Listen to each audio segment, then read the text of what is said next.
quisiera agradecerle a la directora general de este instituto, a la doctora María Elena Medina Mora, al doctor Francisco Pellicer. No sé si me invitó, a lo mejor no me invitó, no tuvo nada que ver, pero es mi amigo y entonces por eso le agradezco su presencia en todo caso aquí.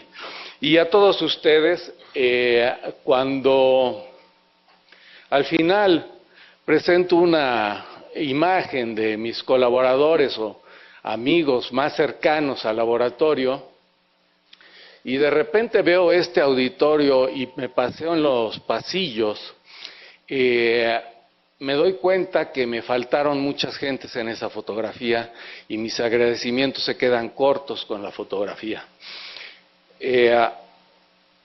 Este instituto fue una cuna, por decirlo así, de los primeros ensayos y de las primeras investigaciones que yo realicé después de mi doctorado. Lo que les voy a platicar el día de hoy es una serie de evidencias que cuando uno lee el título del potencial de acción a la clínica, dice, es muy ambicioso. Y yo digo, sí, es muy ambicioso, soy muy ambicioso. Y quisiera darles a ustedes las muestras de esa ambición para que las juzguemos entre todos.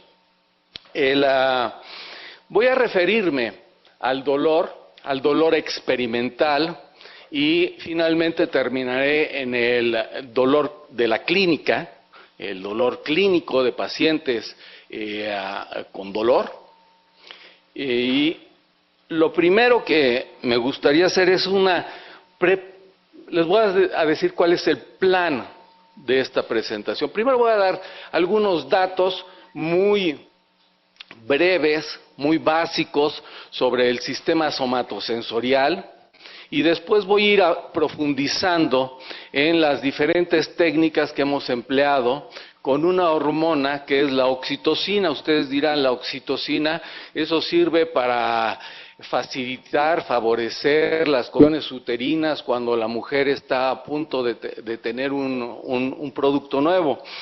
Es una hormona que puede estar directamente relacionada con la secreción láctea. ¿Qué tiene que ver con el dolor? Bueno, veremos qué es lo que tiene que ver con el dolor. Y una de las primeras cosas que nos sorprendió es que si tomamos un cerebro de cualquier machito, no de una hembra, de un machito, un cerebro de una rata macho, y lo cortamos 100 rebanaditas como hacen las tortas de jamón, ¿no? De 40 micras, y entonces lo sometemos a ver dónde hay receptores a oxitocina. Se encuentran en múltiples regiones, y es un cerebro de macho, no tiene ni contracciones uterinas, no tiene parto, no tiene secreción láctea, y en fin. En el Instituto Nacional de Psiquiatría, ¿por qué tiene alguien que venir a hablar de dolor? Bueno, mis orígenes estuvieron aquí, pero ¿por qué tiene alguien que venir a hablar de dolor? El dolor es una experiencia sensorial mal, y que cuando se prolonga se vuelve anormal por su persistencia como una enfermedad, una patología. Acompaña a más del 90% de las enfermedades, y entonces esto hace que sea altamente producible en los humanos. Y si digo es normal, ¿cómo sería el caso de lo anormal? Cuando uno no tiene dolor, las ausencias congénitas del dolor. Bueno, el doctor Pellicer ha tenido experiencias con varios pacientes aquí y son realmente desastrosas las experiencias. No tienen un mecanismo protector, la gente que tiene este problema de ausencia congénita del dolor, no tiene un mecanismo protector y está desamparado ante cualquier estímulo sensorial que puede lesionar su organismo.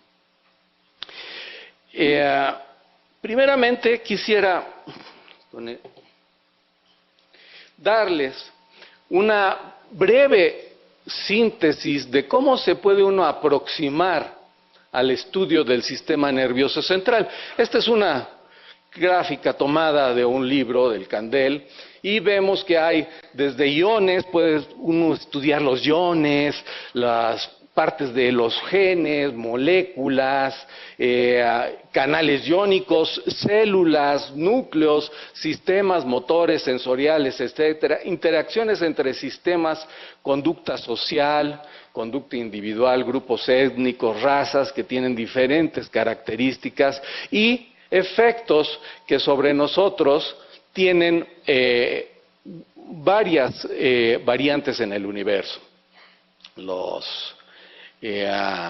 En fin, hay muchas de estas. Si alguien tiene dolor y el dolor se vuelve persistente, lo que pasa es que primero va a sufrir. Pueden ser hasta 45 milímetros. 45 es una regla. ¿Sí? Entonces, ¿de qué depende eso? Depende de la distribución de los receptores sensoriales que hay en la piel. De eso depende.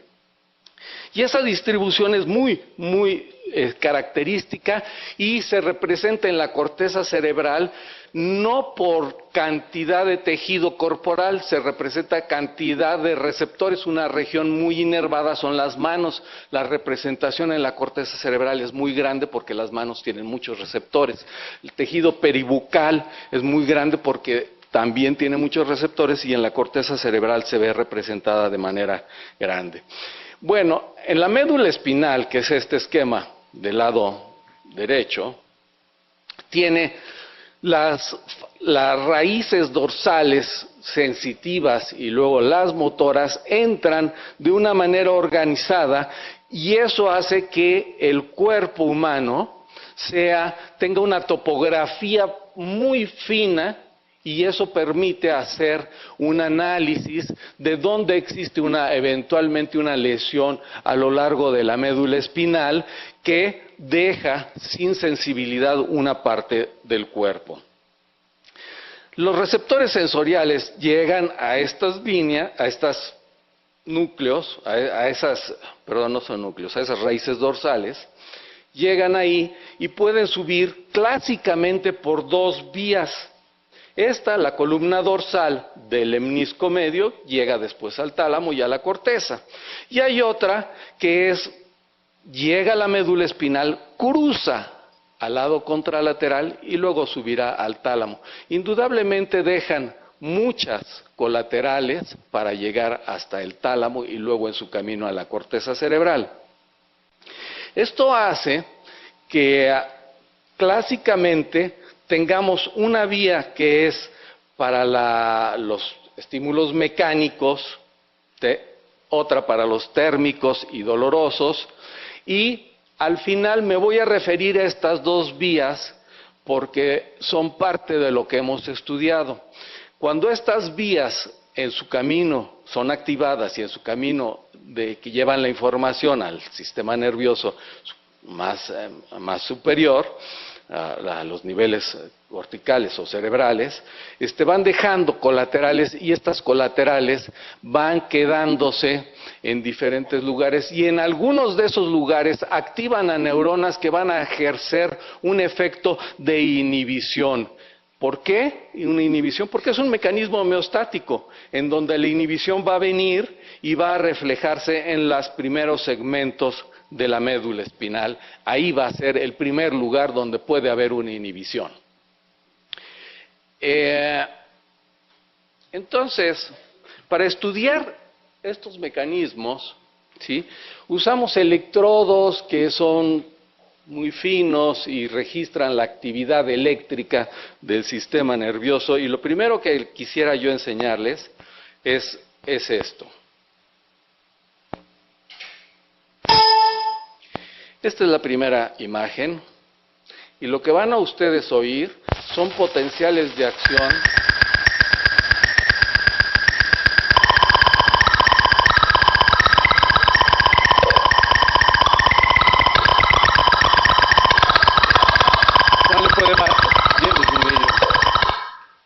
Gracias.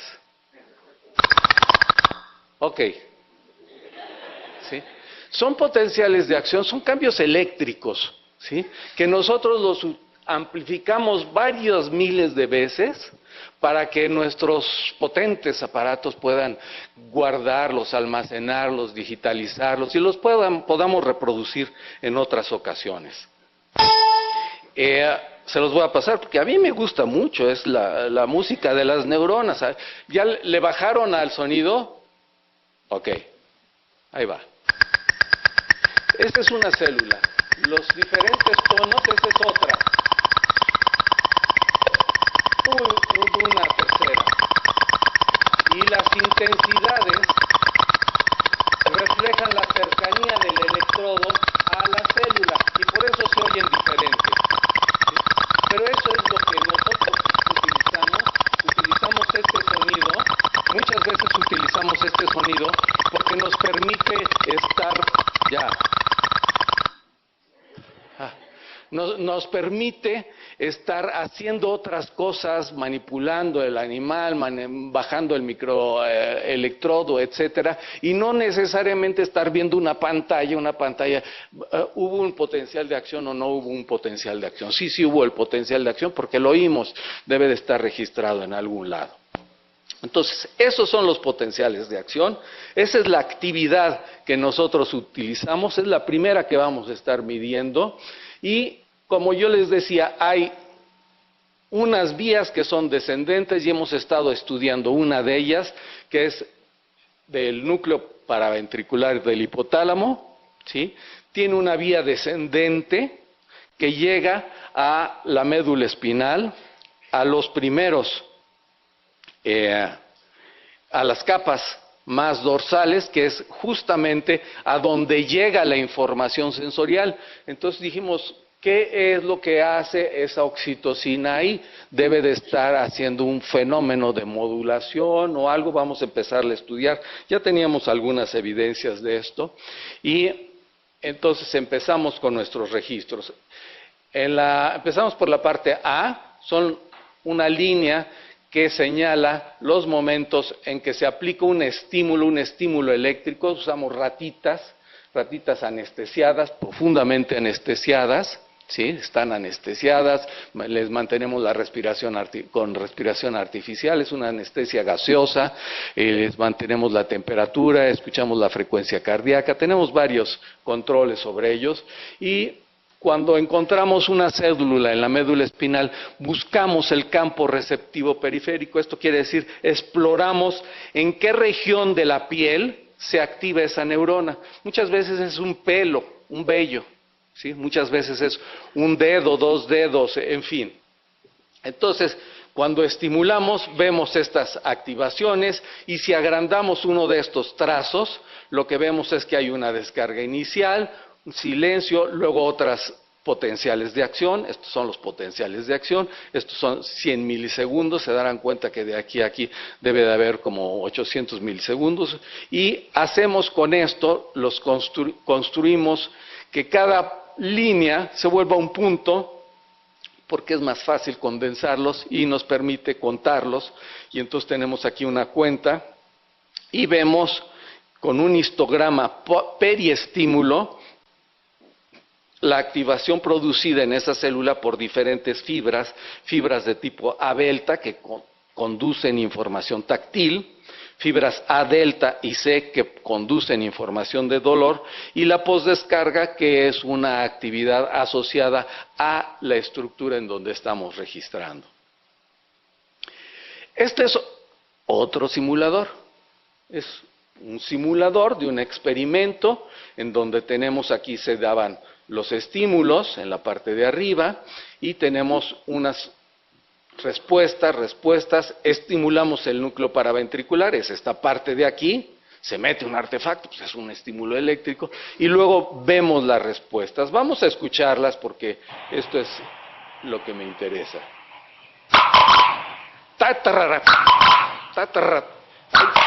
Por lo menos 3 respuestas. Son las velocidades de conducción de las diferentes fibras, que van llegando, ¿sí?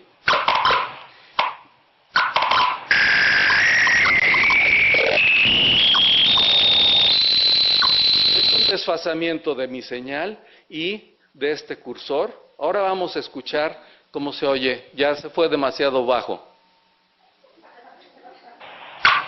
Esas son las respuestas. Eso es lo que quedó después de la estimulación del núcleo paraventricular. Yo nada más oigo un trac. Ya no oigo el tra, tra, tra. ¿Sí? Quitamos unos componentes. Ahí empezó. Tra, tra. Se recupera la actividad. ¿Sí? Esto es muy interesante porque estamos selectivamente inhibiendo a unas fibras que llegan tardíamente. Son fibras lentas y son las fibras que conducen la información del dolor. A ver.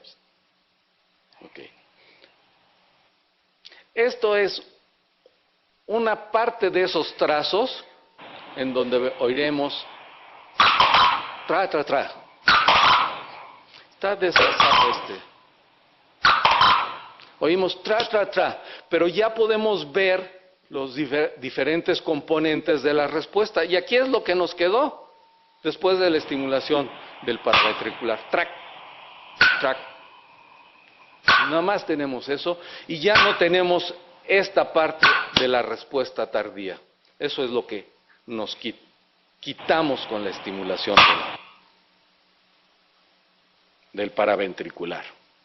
Entonces, tratamos de describir este fenómeno y de ver cuáles eran las propiedades. Entonces, tenemos aquí, durante este momento, vamos con un pincelito a frotar la región del campo receptivo periférico y obtenemos esta respuesta.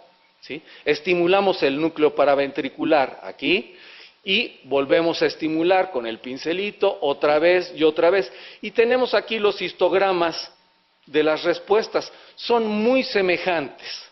Son muy semejantes. Esto es un estímulo inocuo. No está produciendo dolor. Si ahora ponemos 50 grados sobre el campo receptivo periférico, agua con 50 grados, eso quema. Digo, hemos hecho caldo de pata de rata y todo lo que quieran ustedes, pero son estímulos dolorosos. Aquí lo aplicamos, aquí lo aplicamos y aquí lo aplicamos. Y si vemos estas tres respuestas y los histogramas de las respuestas, son muy parecidos. Ahora, en B, damos un estímulo de 50 grados, obtenemos su respuesta, estimulamos el paraventricular e inmediatamente damos otro estímulo y no tenemos respuesta.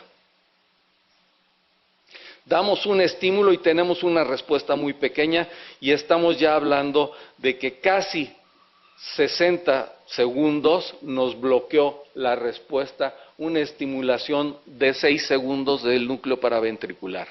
Ustedes dirán, no, bueno, si se te va a quitar el dolor por un minuto, no vale la pena. No, el problema es que para llegar a la historia de los 6 segundos de estimulación nos pasamos mucho tiempo, porque no sabíamos que había un tiempo. Estimulamos, bueno, estimúlale con 15 segundos, estimúlale con 20, ¿no? Y entonces perdíamos la actividad. Y un día dijimos, la habremos perdido, y entonces estuvimos 2 horas esperando y de repente reapareció la actividad y dijimos, pero lo que pasa es que estamos dando estímulos que duran demasiado. Entonces fuimos a las duraciones más pequeñas y con 6 segundos nos basta para conocer que tiene un efecto y que, sobre todo, lo más importante, la actividad regresa. Podíamos perder las células. ¿Sí? Estamos hablando de elementos celulares que tienen 30 micras, 35 micras, son muy pequeñas. Aquí tenemos otro ejemplo, está la estimulación, el registro, la estimulación al paraventricular, y vean la respuesta que se tiene antes de la estimulación y después. Hay una reducción notable. Entonces dijimos, ¿qué neurotransmisor está influyendo en esta respuesta? Diseñamos no inventamos nada, aquí no se inventa nada, lo copiamos de otro lado. Hay unas pipetitas triples, que son 3 tubitos pegados, que uno los calienta y los estira y se hacen, de la punta tienen 1 o 2 micras, 3 micras, y los acoplábamos estos a unas bombas, eran 3 inyectores, podíamos tener 3 diferentes sustancias, las llenábamos estas pipetas, una con una sustancia, otra con otra sustancia, por atrás debería de haber otra, 3 sustancias, y por una más que acoplábamos con un microscopio, podíamos registrar la actividad de una neurona e inyectarle un neurotransmisor para ver si funcionaba, si no pasaba nada, si se inhibía, si se excitaba, si etcétera. Y es lo que les voy a presentar ahora. Bien, tenemos una coordinación aquí y allá. Entonces viene un video, aguas con el sonido, y veremos que hay, le baja un poquito, esa es la actividad que se oye en situación control. Aquí vamos a aplicar oxitocina y regresa la actividad. ¿Cómo le hizo para sincronizar? Y ahora vamos a inyectar un glutamato. El glutamato es un excitador del sistema. Activa la célula. Ahora vamos a inyectar casi simultáneamente oxitocina y después el glutamato. Muy disminuida la respuesta. Regresa la actividad y a ver si llegamos a ver otra activación. Entonces esto nos permitió realmente estar, el que me enseñó esta técnica fue un profesor con el cual estuve en Estrasburgo, Paul Fels, ya falleció, y me decía, ten mucho cuidado, Miguel, es una técnica que vas a tener un electrodo para registrar, uno para inyectar, después vas a tener 2 para inyectar, y luego vas a querer 3 para inyectar, y luego vas a empezar a jugar a la metralleta, vas a querer tener 10, todo. No se puede. Tiene uno que tener 2 o 3, sus favoritos, y con esos conformarse. Pero hasta aquí todo iba padre. Bien, decíamos, está perfecto. Hasta un momento en que nos encontramos con que estimulábamos el núcleo paraventricular y se inhibía la célula, pero otras veces no teníamos campo receptivo, no respondía las células y estimulábamos el paraventricular y aparecía una célula. Era contrario a lo que pensábamos, pero dijimos, es probable que esta célula sea la responsable de esta inhibición. Entonces registramos varias, hicimos una correlación entre estas que no tenían ninguna actividad y estas que tenían una actividad porque tenían un campo receptivo periférico. Y aquí es la estimulación del núcleo paraventricular, las que se activaban disminuían su posdescarga y regresaba después, y aquellas silenciosas se activaban, y este es un clásico mecanismo que una interneurona puede ser la interneurona inhibitoria de una neurona principal, que es una neurona espinotalámica, una neurona de proyección. Entonces, describimos este fenómeno como tal, como un fenómeno que nos estaba llevando a un mecanismo en la médula espinal donde había una interneurona.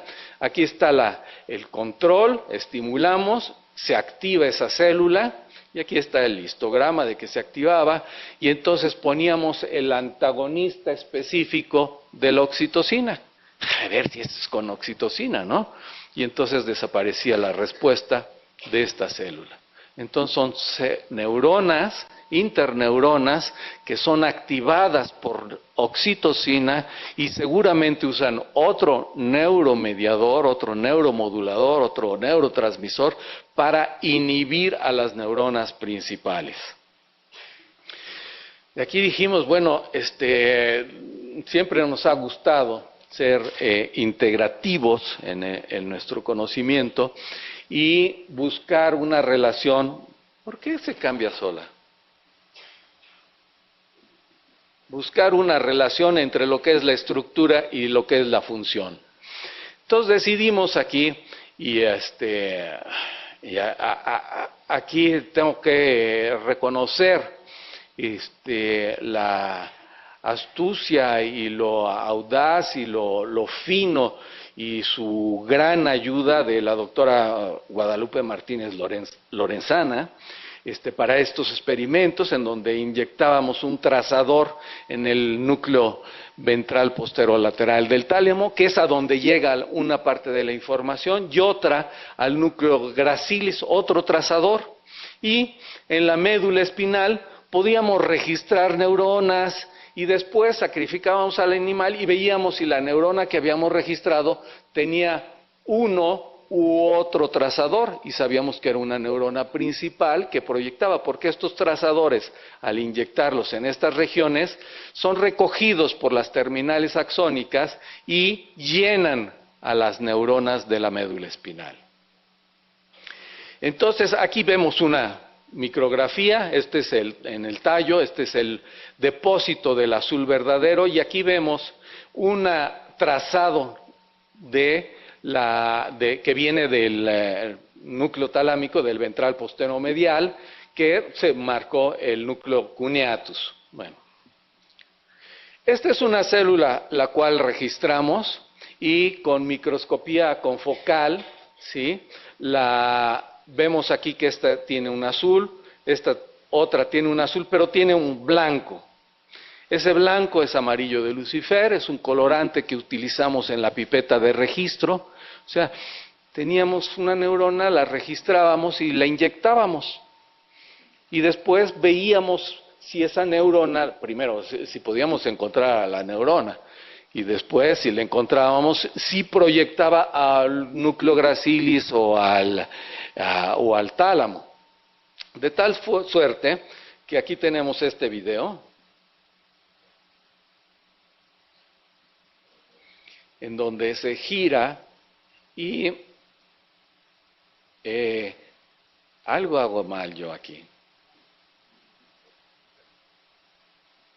A ver, vamos a ver si yo paro. La microscopía confocal es como un libro. Uno mete un corte de 40 micras y le dice al microscopio, haz un corte, una imagen digitalizada de la primera micra, de la segunda, de la tercera, de la 39, 40.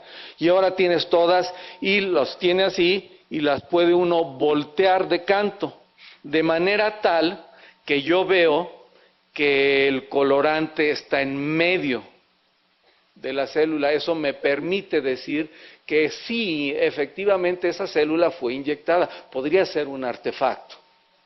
Somos bien necios, somos persistentes hasta buscar lo más mínimo y encontrar cuál es la razón de una.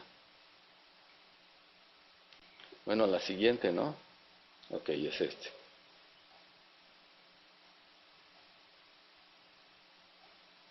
Ok, entonces así marcábamos, esta es una neurona con fluorogold, unas 2, 3 neuronas con azul verdadero, una con fluororubí, y esta parece ser que es un artefacto. ¿Sí? Entonces decíamos, son neuronas de la médula espinal. Hacíamos un corte en la médula espinal y veíamos esta neurona con azul que estaba inyectado, ¿sí? en el BPL, en el gracilis, en el núcleo gracilis, y luego el mismo corte lo tratábamos para ver las fluorogold, y aquí vemos una, otra, esta es esta. Es la misma neurona. Y cuando juntamos estas dos imágenes, vemos que esta neurona está proyectando a esos dos grandes sistemas, el de columnas dorsales y el espinotalámico. Eso es una cosa que está poco descrito, está muy mal descrito.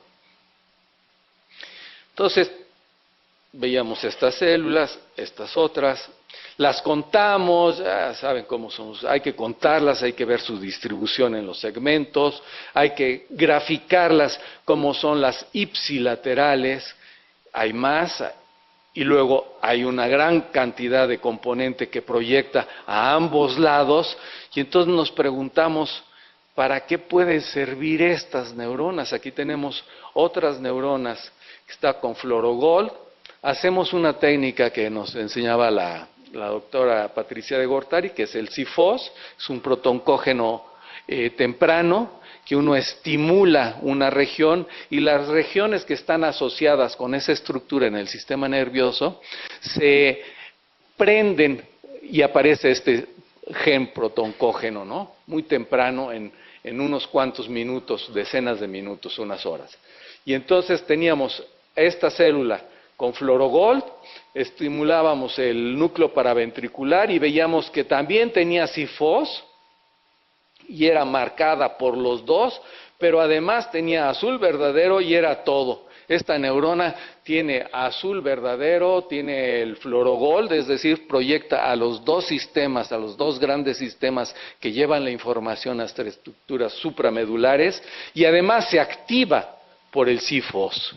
Es decir, puede ser activada de una manera en que sea inhibida por la estimulación de la médula espinal, del núcleo paraventricular. Bueno, después hicimos pruebas, no estábamos convencidos de que existieran neuronas que proyectaban para un lado y para otro lado, y entonces decidimos registrar neuronas, estos son los potenciales de acción, y con estos potenciales disparamos, se los inyectamos a un generador de estímulos y podemos poner un retraso variable, estimulamos aquí y obtenemos esta respuesta, que son constantes las respuestas, es una respuesta antidrómica, y cuando la distancia es muy pequeña entre el potencial y el estímulo, pues hay una colisión, es decir, yo estoy registrando una neurona que yo soy el cuerpo celular y estoy estimulando en mi mano, se genera un potencial de acción que viene por acá, pero yo estoy generando uno y chocan en la mitad de mi axón, de mi brazo, y entonces se anulan. Y esto es una prueba de que es una conexión directa. Alarga uno un poco ese intervalo y aparece la respuesta, lo recorta y es muy fiable esta respuesta. Cuando estimulábamos, esto era estimulación en el Gracilis, pero en el BPL producíamos lo mismo, aquí había una colisión, salíamos de la colisión y otra colisión. Entonces, por diferentes técnicas, diferentes procedimientos, estamos encontrando que hay esta bifurcación. Esto es simplemente para señalarles cómo marcamos las neuronas, les inyectamos a una sola neurona, le inyectamos corriente durante 20 minutos y eso hace que pase un neurotransmisor. Las neuronas que ya les he estado enseñando, está bonita, ¿no? Y luego estas son fotografías panorámicas de la médula espinal, estas son las astas dorsales de un lado, el asta dorsal del otro lado con Fluorogold y vemos unos pequeños puntitos aquí. A ver, la verdad es que yo los veo más que ustedes, ¿sí? Porque estoy acostumbrado, entonces hagan un acto de fe, ¿sí? Ok, aquí está con azul verdadero y aquí hay uno, aquí hay otro y aquí hay 2, 3, 4. Pero cuando juntamos esta imagen con esta, podemos ver que varias de las células comparten ambos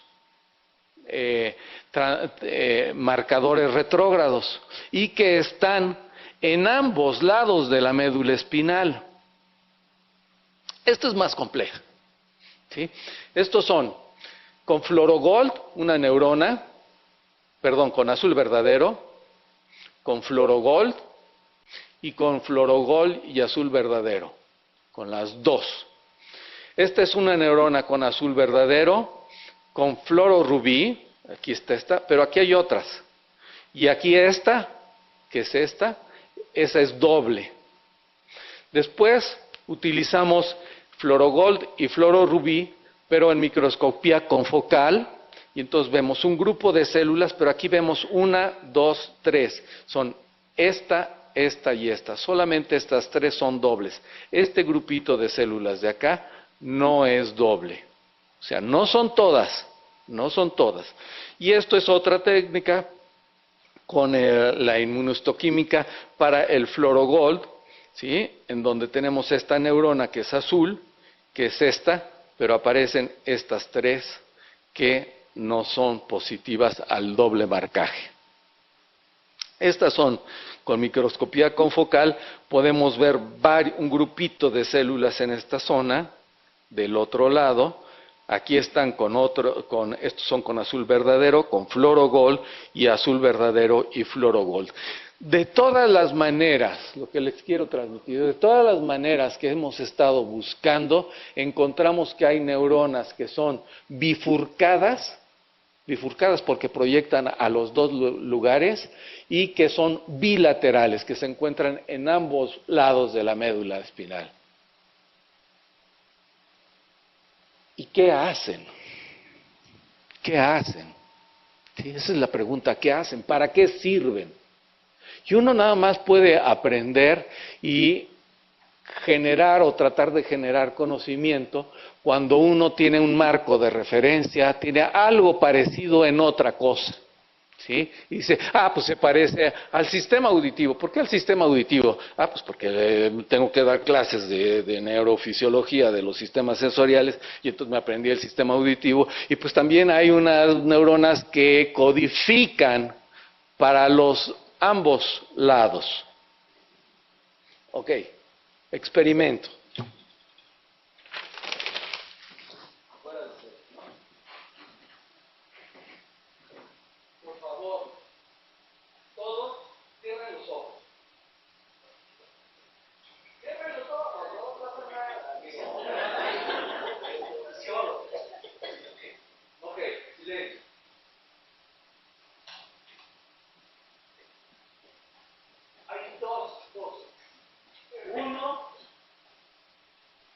Uno, oyeron a alguien que bajaba las escaleras, ¿no? ¿En dónde lo oyeron? Pero si tenían los ojos cerrados. Entonces oyen con los oíditos o ven con las orejitas, ¿sí? ¿O cómo le hacen? ¿Sí?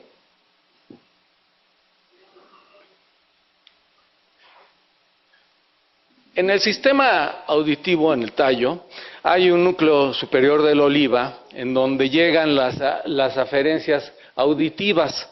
Vienen de un lado, del lado derecho, y del otro lado, del lado izquierdo. Digamos que ustedes oyeron de aquel lado, ¿sí?, de su izquierdo, y entonces entra la información por aquí, activa esta célula, luego activa por esta, pero el sonido tiene una velocidad, y entonces tarda unas fracciones de microsegundo en llegar al otro oído y activa al otro oído, y entonces se activa esta, pero ya llegaba aquí en B el sonido o la señal que transmitía el sonido de este. Este es un sistema de comparador, y esto lo único que nos permite hacer es lo que ustedes hicieron ahorita, es allá.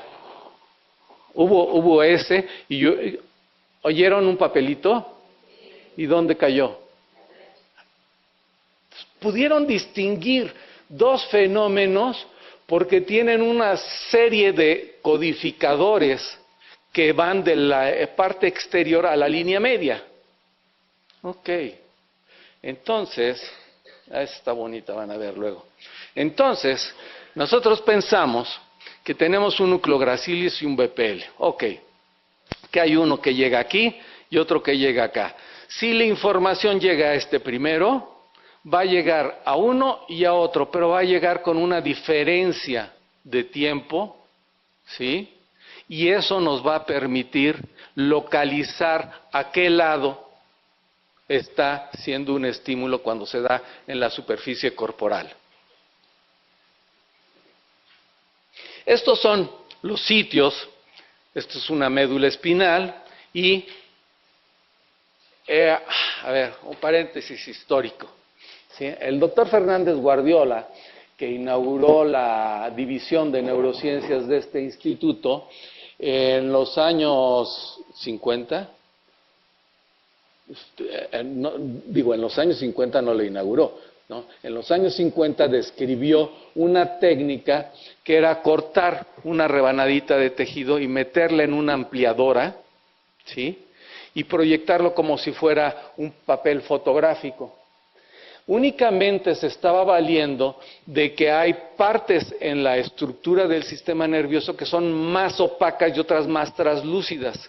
Y entonces lo que se obtiene es esta imagen. Esta imagen no está tratada, es el procedimiento rápido, y aquí estaba un azul, que es uno de los colorantes que usamos para marcar las células que registramos. Y acá en B hay otra, son unas y otras células, y de esta manera identificamos en dónde se encuentran. Y entonces había que hacer una reflexión importante, ¿sí? Ok, muy bien, yo estoy diciendo que hay analgesia, porque estimulo el núcleo paraventricular y está mediada por la oxitocina, y de repente tengo que ver y veo mi experimento y veo una ratita que se ventila con una respiración asistida, que está profundamente anestesiada y que yo digo que siente analgesia porque yo le estimulo el paraventricular. Pues no, tengo que hacer una reflexión e idearme un modelo, ¿sí?, que refleje realmente qué es lo que está pasando. Y a eso viene esta imagen, ¿sí? Esto es de Xilitla, en la Sierra Gorda. Hay un lugar que se llama Xilitla y ahí llegó Sir Edward James, es un inglés, por Sir, que financiaba a pintoras, Remedios Barro, Leonora Carrington, financiaba a grandes pintores de la época, y entonces él era taoísta. Los taoístas piensan que uno no puede hacer que las cosas estén perfectamente acabadas, que eso es para los dioses. Entonces él hizo estas escalinatas tan bonitas aquí, que suben y llegan ahí, y ahí se queda. Y entonces todo esto está siendo terminado por la naturaleza. Se están llenando de hongos, de colores de las plantas, etcétera, y es realmente muy bonito y es una construcción del conocimiento, como yo trataba de hacer como trato de hacer con mis ratitas. ¿Y qué es lo que pasa? Entonces diseñamos un modelo. Ratas en libertad de movimiento. Ratas que tienen un electrodo que está crónicamente implantado en el núcleo paraventricular, al cual yo puedo estimular cuando yo quiera.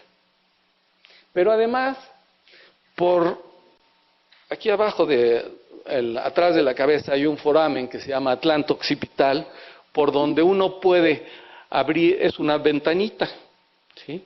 Quita, limpia uno ahí y puede meter un catéter que llega hasta los segmentos lumbares de la rata.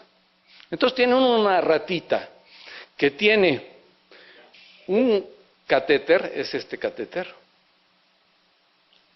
y llega aquí, y este va hasta los segmentos lumbares, y tiene un electrodo de estimulación que no se ve.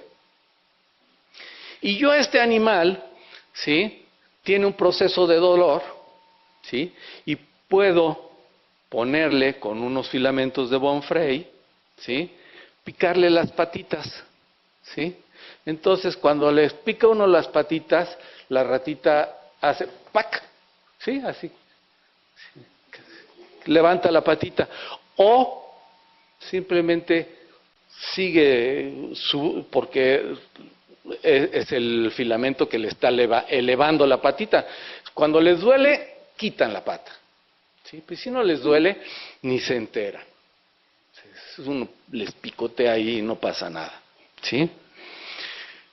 Con esto teníamos la posibilidad de tener, fíjense qué interesante, teníamos la posibilidad de poder inyectar oxitocina, si creemos que es la oxitocina a lo que le estamos jugando y apostando, ¿sí? O Coca-Cola, ¿sí? Si podemos inyectar cualquier cosa que llegue a los segmentos lumbosacros. Y lo primero que inyectábamos era gilocaína, un anestésico local, y entonces veíamos que las ratitas ¡pum!, se desinflaban de las patitas traseras, ¿sí? No tenían sensibilidades, podía uno apretar y no caminaban, y porque es un efecto ahí general.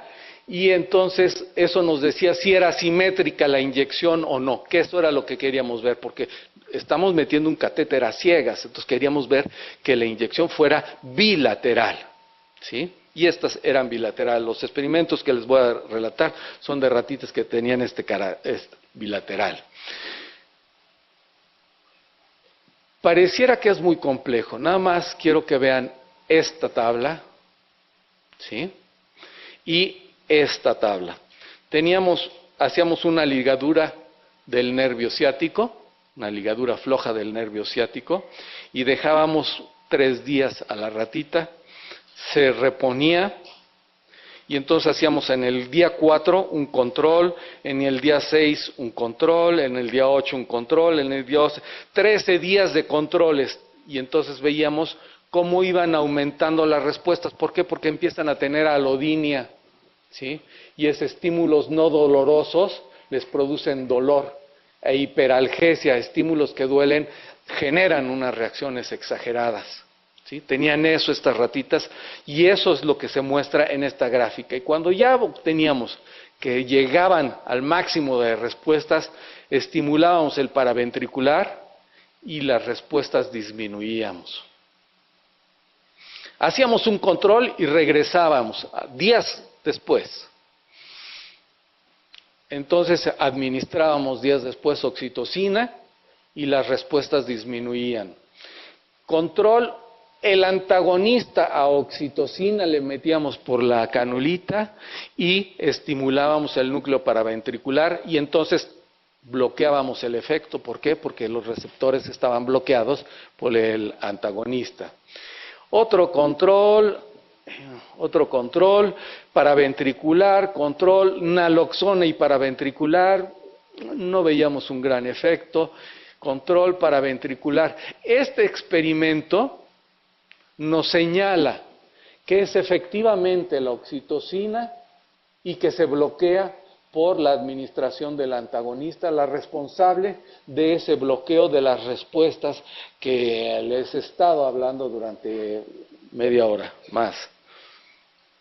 Entonces, claro, tenía que llegar, hoy no vino Abimael, ¿verdad? Sí está por allá, sí está, ahí está Abimael, es un postdoc que es neurofarmacólogo, y entonces llegó y un día estaba haciendo un experimento y me dijo, ¿y si le ponemos la oxitocina en el campo receptivo periférico? Y yo le dije, pues no va a pasar nada, porque receptores a oxitocina en la periferia, si ya nos costó trabajo encontrarlos a nivel de la médula espinal, tú estás esperando en la... No, a ver, vamos a ver, y que se nos van las respuestas. Nos pasó lo mismo. Este es nada más quiero que vean ustedes, estas son las respuestas, que ya vimos alguna gráfica como esta, pero ahora me gustaría que se concentraran en esta parte. Esta es la actividad control, la respuesta de fibra C, 5 minutos después de en el campo receptivo periférico, en la piel, haber inyectado oxitocina a los 10 minutos y a los 100 minutos. Cuando hicimos esto, ¿sí? Yo les dije a todos, oigan, vengan, y nos reunimos hasta en un salón del Instituto de Neurobiología y todos nos inyectamos oxitocina en el antebrazo. y en el otro antebrazo nos poníamos solución salina. Y entonces nos decepcionamos. Porque había, en algunos casos, un pequeño puntito de analgesia, muy pequeño. Yo pienso que es la cantidad de oxitocina. Digo, me voy a inyectar con 8 de mis colaboradores, y pues vamos a empezar por los poquitos, ¿no? Sí, entonces empezamos por ahí. Digo, ahora cada vez que encontramos a alguno de nuestros compañeros del instituto que tiene una herida, ay, ven, ¿no te gustaría un poquito de oxitocina? Y le ponemos unas gotitas de oxitocina en la herida, y a los 10, 15 minutos dice, se me quitó el dolor, se me quitó el dolor. Y entonces, ¿qué creen ustedes que puede ser el siguiente paso? Pues buscar el receptor a oxitocina en tejido, en la piel. Aquí está el receptor oxitocina. Con otras cosas, con IB4 que marca fibras no peptidérgicas, aquí están los axones, estos azules son axones porque inyectábamos el nervio ciático, entonces podíamos ver que los axones llegaban ahí, etcétera. Hicimos todo un estudio, hemos encontrado el receptor a oxitocina en la piel, en fibras que son no peptidérgicas, y eso nos entusiasma mucho para ir a la clínica. Son 3, 4 pacientes. No es cierto. El doctor Héctor González Sayas ha tenido 4 pacientes, es alumno del doctorado conmigo, y un día, pues entusiasmado, me dijo, pues es que no se les quite el dolor, pues inyéctale oxitocina, ¿no? Y pues que les inyecte oxitocina, ¿sí? Entonces, son dolores por cáncer, son pacientes con cáncer terminal, están casi en la fase de desahucio, ¿sí? Son las radiografías de ellos, en fin, tienen grandes problemas, y se les pone un catéter epidural y se les inyecta oxitocina, se les deja el catéter ahí. Y un día me invitó al hospital de Pemex de Salamanca a ver a uno de sus pacientes. Y entonces llegué y estaba la esposa y ¿por qué pasó con su marido? No, pues es que no vino porque le duele mucho. Pues yo venía a ver que le habían inyectado la oxitocina y toda la historia, ¿no? Y entonces, dijimos, pues vaya a recoger a su paciente, a lo mejor se salió el catéter. Y sí, en la gente de la tercera edad avanzada, ¿sí? Ya somos, digo, nada más, para que nadie se sienta así ofendido, ¿no? La piel es muy ligera y se corre muy fácilmente, entonces los catéteres estaban ligados a la piel, se le había zafado. Llegó y dijo, ¿aceptaría usted que le pusiéramos el catéter otra vez? Sí, quítenme el dolor, quítenme el dolor. Se le puso el catéter y a los 10 minutos me vio y dijo, gracias, gracias, gracias, gracias. No sabía más que dar las gracias porque no tenía dolor. Porque no tenía dolor, ¿sí? Y lo siguiente que dijo es, ¿me dejan que me duerma un poquito? No he dormido durante varios días. Es el mejor indicador el sueño para saber que el dolor está desapareciendo. La gente que hace clínica en las clínicas del dolor lo sabe muy claramente. El paciente con dolor no duerme muy mal, ¿sí? Y cuando el tratamiento empieza a funcionar, a ser efectivo, dicen, ya puedo dormir. Y ese es un indicador que guía la conducta del médico para seguir con el tratamiento. ¿Por qué se alargan? Ah, no, ahí no, es aquí nada más. ¿Sí? Este es el grupo de mis colaboradores y quisiera que vieran los ojitos de esta nenita, ¿sí? Y quisiera que vieran los ojitos del papá. Estaba yo viendo a todos ellos Tienen los mismos ojos, es curiosísimo, ¿no? Pues son parte del grupo que me ha estado colaborando, no son todos fijos en el laboratorio. Esta es una fotografía que tomamos después de un verano de la ciencia en que este muchacho y estos dos participaban en el verano de la ciencia. Mónica López Hidalgo, que ha hecho gran parte de los experimentos que aquí les digo, el doctor Gerardo Rojas Piloni, Javier, indudablemente, que nos ha ayudado con todos los, él es veterinario, nos ayuda en el cuidado de los animales, indudablemente Lupita, Guadalupe Martínez Lorenzana, y podría decirles mucho de cada uno de ellos, de Abimael, en fin.